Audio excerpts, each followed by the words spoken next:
আসসালামু আলাইকুম। বনফুল gypsum interior decoration দেখেন পিউস। এই একটি টিনের ঘরে জিপসামের কাজ চলমান। কাজটি এখনো ফিটিং চলছে।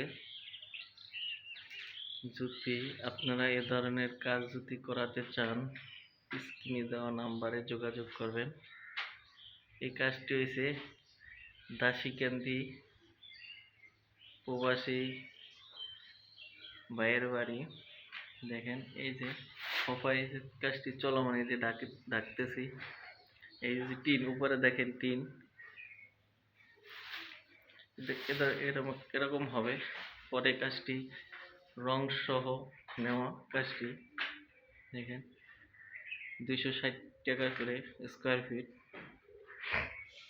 এ ধরনের কাজ যদি করাতে চান, অল বাংলাদেশে আমরা কাজটি করে থাকি। আল্লাহ হাফেজ।